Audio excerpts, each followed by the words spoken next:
di dalam Dharma, namo sang yang adi budaya, namo budaya. Yang Arya Bhakti Matera yang saya hormati, dan para biku yang hadir dan yang berusaha Mahera, dan segenap umat Buddha yang hadir dalam pelaksanaan peringatan bulan Maga. Terimalah salam di dalam Dharma, namo sang yang adi budaya, namo budaya. Bapak Ibu sekalian yang saya hormati, peristiwa Maga Puja terjadi kurang lebih 9 bulan setelah Sang Buddha mencapai penerangan sempurna. 9 bulan.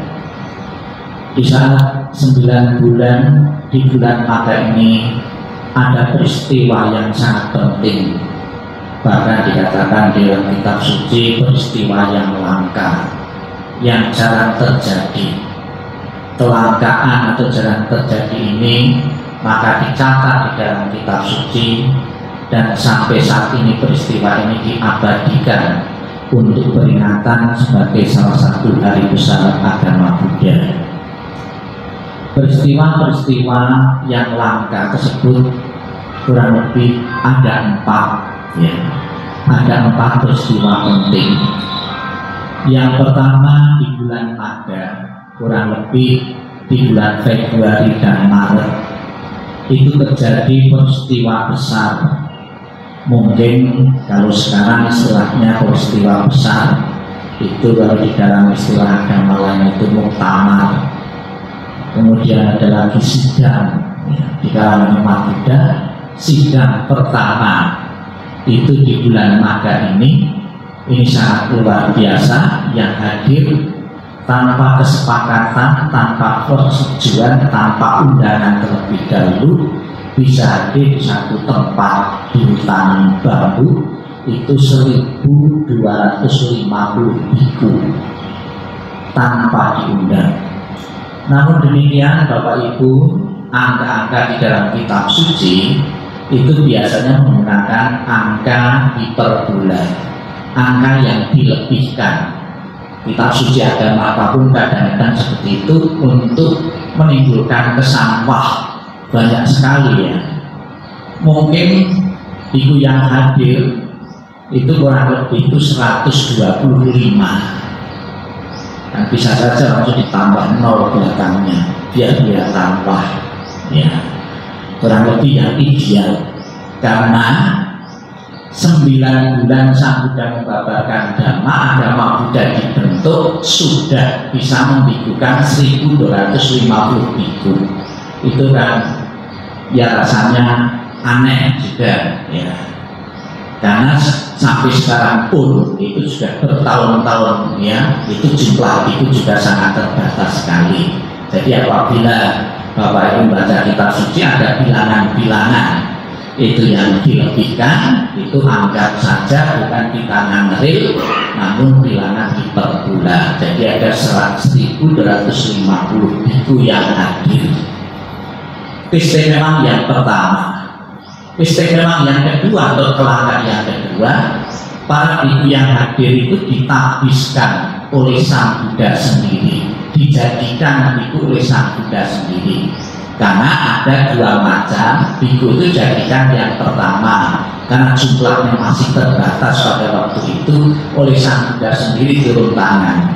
Tapi ada juga di daerah-daerah lain yang harus ketemu dengan Sang Buddha, ada orang-orang tertentu yang ingin menjadi biku, perjalanan jauh, kemudian kondisi tidak memungkinkan, ada para biku yang dijadikan biku itu biku-biku senior yang dijadikan biku.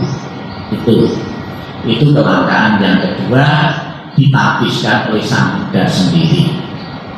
Yang ketiga, para biku yang hadir itu telah mencapai kesucian arahat semua. Kita tahu di dalam teori agama Buddha ada 4 tingkatan pencapaian kesucian di dalam agama Buddha yang bisa dicapai, diraih oleh umat Buddha dan para biku. Ada para umat bisa mencapai kesucian ya, itu belum sampai arahat. Kalau para umat ya bermeditasi tekun bisa mencapai arahat. Seketika itu juga harus menjadi seorang biku. Seketika apabila tidak menjadi biku, umurnya cuma bertahan 7 hari.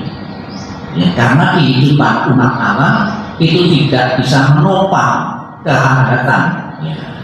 Itu dicontohkan oleh ayah Sang Buddha sendiri. Raja Suddhodana dibimbing oleh Sang Buddha itu bisa mencapai kesucian sampai arahat.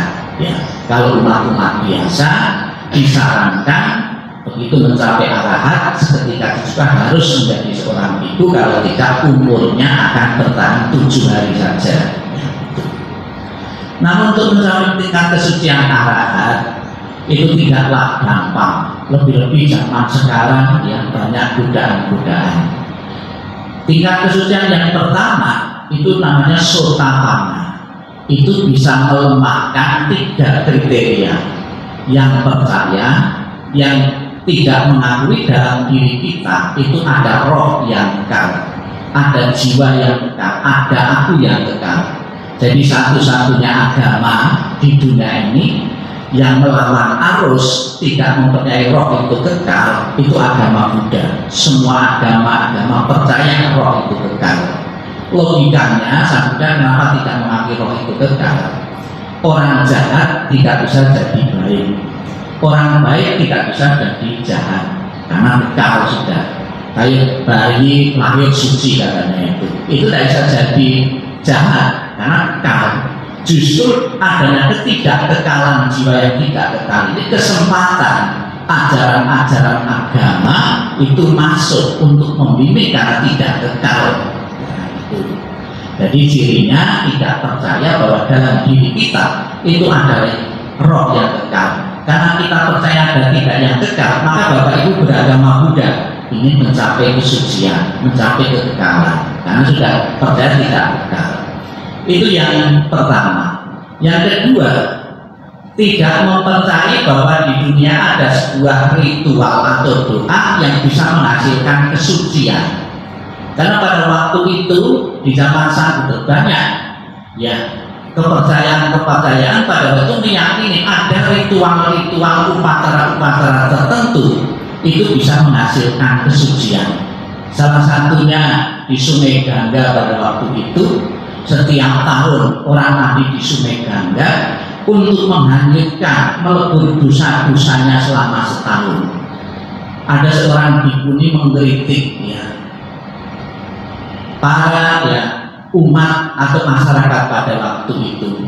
Bikuni mengatakan kalau memang benar ya Sungai Gangga atau api atau air itu bisa membersihkan seseorang, dosa-dosa seseorang, pura-pura dan ikan jauh lebih suci daripada manusia karena sepanjang hidupnya itu tinggal di air ya. Namun demikian Bapak Ibu sampai sekarang pun juga mempercayai ada ritual, ada doa-doa ya, yang menggunakan sarana-sarana air yang dianggapnya bisa menghasilkan kesucian, bisa melepaskan energi-energi negatif. Itu boleh saja sebagai sarana untuk mengumpulkan umat, tapi dalam benak yang paling dalam, kesucian atau tidak suci bukan karena sarana-sarana, namun olah batin yang kita latih setiap hari. Misalnya ada siram-siram dan sebagainya. Ada yang meyakini kenapa kalau pas upacara Kokun Wihara atau kelenteng jauh lebih ramai.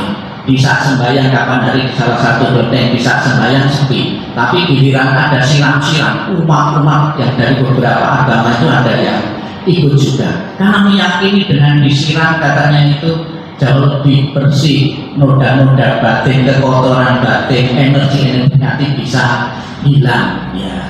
Tapi bagi umat Buddha yang mempunyai pengertian yang mendalam akan Buddha, suci dan tidak suci bukan karena sarana, tapi olah batin, meditasi yang kita kembangkan itu yang akan menghasilkan kesucian. Kemudian ciri yang ketiga untuk kesucian yang pertama, tidak ragu-ragu lagi terhadap ajaran Sang Buddha. Yakin betul ada jalan tengah yang harus dilalui, ibaratnya sebuah rel yang harus Anda ikuti apabila Bapak Ibu ingin selamat. Itu seseorang yang sudah melemahkan atau menghilangkan 3 kriteria yang saya sebutkan itu baru akan mencapai kesucian yang pertama. Bapak Ibu saudara sekalian yang saya hormati, peristiwa Madhapuja kelangkaan yang keempat yang terakhir di saat berkumpulnya 1250 itu Sang Buddha membabarkan Opada Patimokkha. Ada kemungkinan Sang Buddha selama 9 tahun itu kan mengajar biku-biku. Di saat 2 bulan Sang Buddha mendapatkan pengikut 60 biku, Sang Buddha mengatakan, oh para biku, kamu sudah mencapai tingkat kesucian arahat, sudah melepaskan diri ya dari noda-noda, sekarang pergilah kemana, ke segala penjuru untuk siar agama. Di dalam perjalanan siar agama itu kan banyak teori-teori ya, dhamma-dhamma yang belum satu kesepakatan, kemudian berkumpul. Di saat berkumpul sebanyak 1250 itu Sang Buddha membabarkan inti pokok ajaran beliau, ajaran dasar, mungkin undang-undang dasarnya pada waktu itu ya, karena masing-masing biku mempunyai persepsi yang berbeda. Apa yang diajarkan oleh Sang Buddha Opada Patimokkha ini mudah kita hafal, namun sulit untuk dipraktekkan. Yang pertama, janganlah berbuat jahat. Gampang dihafal, tapi orang yang sudah tahu tanah saja dalam berita-berita ya, banyak sekali orang melakukan kejahatan. Orang usia 80 masih mengganggu cucunya, masih mengganggu orang lain, masih mencuri, masih bertengkar, kan banyak juga. Jangan berbuat jahat melalui pikiran, ucapan, dan tindakan. Itu yang pertama, pesan moral Sang Buddha, jangan berbuat jahat. Kemudian diimplementasikan menjadi vinaya bagi para biku, jangan berbuat jahat. Kemudian yang kedua, pesan Sang Buddha, tambahlah kebaikan, sama melalui pikiran, ucapan, dan tindakan ya, menambah kebajikan. Bagaimana menambah kebajikan dalam kehidupan sehari-hari? Contohnya latihan di wihara, kita berlatih meditasi. Sekarang banyak program-program meditasi yang dapat kita unduh di internet, sangat membantu sekali untuk mendidik, untuk membina umat agar menjadi umat yang berkualitas dan menghindarkan diri dari kejahatan dan senantiasa memupuk kebaikan-kebaikan sebagai bekal kita. Kemudian yang ketiga, sucikan hati dan pikiran ya, pikiran dilatih oleh umat Buddha. Kemudian di bawahnya ada kata-kata, itulah ajaran semua Buddha, dari Buddha-Buddha zaman lampau, saat ini maupun yang akan datang, sebetulnya mengajarkan kebaikan, yaitu jangan berbuat jahat, tambahlah kebaikan, sucikan dan hati pikiran. Ini poin yang pertama. Yang kedua yang dipesankan oleh para biku juga itu mengatakan kesabaran Allah adalah cara bertapa yang paling tinggi. Kalau Bapak Ibu mendengar seorang bertapa berhasil di tengah hutan, itu sudah biasa, memang harusnya seperti itu. Tapi kalau Bapak Ibu mendengar bertapa di tengah pasar ya, itu baru luar biasa. Di tengah-tengah masyarakat baru luar biasa. Kalau bertapa meditasi tengah hutan di tempat-tempat tertentu itu sudah biasa, memang seperti itu, karena godaan itu tidak ada. Tapi coba kalau di pasar ya, melatih kesabaran di lingkungan masyarakat kita, dicela, dipuji ya, melatih kesabaran ya, dipuji juga melatih kesabaran. Bagaimana dipuji seseorang kita tidak keras, kita besar kepala, kita sombong. Kemudian disakiti orang, bagaimana kita tidak ikut sakit hati atau dendam, itu tidak dapat ada di tengah-tengah masyarakat. Jadi kalau bisa berhasil mencapai kesucian di tengah-tengah masyarakat, itu sangat luar biasa. Kalau berhasil tanpa ada godaan, ya tidak ada godaan, itu luar biasa. Tapi banyak godaan-godaan itu sangat sulit sekali, langka sekali. Kemudian Sang Buddha juga berpesan, jangan menghina ya. jangan menyakiti, kemudian jangan menghina, jangan menyakiti, makanlah dengan maghfirah.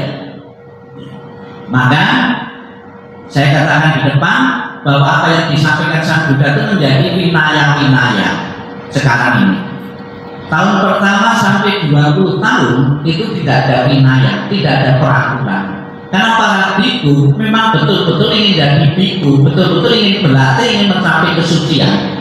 Tapi setelah 20 tahun berikutnya, satu persatu baru muncul winaya-winaya, peraturan-peraturan. Contohnya sekalipun sudah jadi biku, makan dengan maghfirah itu tidak gampang. Di saat kita ketemu makanan tidak selera, tidak enak, tidak cocok, bisa. Coba kalau kita ketemu makanan yang selera dengan kita, cocok dengan kita, kita kebanyakan lalu berlebih-lebihan di dalam makan. Akibatnya apa? Yang menderita kita sendiri, kita kelebihan kolesterol, asam urat, ya, gula dan lain sebagainya. Ya. Jadi makan dengan maghfirah. Kemudian jangan menyakiti kepada siapapun, dan juga tinggal di tempat yang sunyi. Tempat sunyi ini bisa dimaknai, bisa juga kalanya kita tinggal itu di tempat-tempat meditasi, bisa juga dalam kehidupan sehari, tapi kita tidak terlalu merespon, tidak terlalu terpengaruh orang lain. Artinya kita menyepikan diri, kita tidak merespon hal-hal negatif yang tertuju kepada kita sehingga tidak mengganggu pikiran kita. Itulah Bapak Ibu pesan Magga Puja yang saat ini ya harus kita bangkitkan kembali. Ternyata agama Buddha tetap relevan sepanjang masa. Kita praktikkan dalam kehidupan sehari-hari sehingga Bapak Ibu secepat mungkin bisa merealisasi nibbana. Nibbana adalah kebahagiaan yang tertinggi yang menjadi tujuan dan harapan kita umat Buddha. Satu.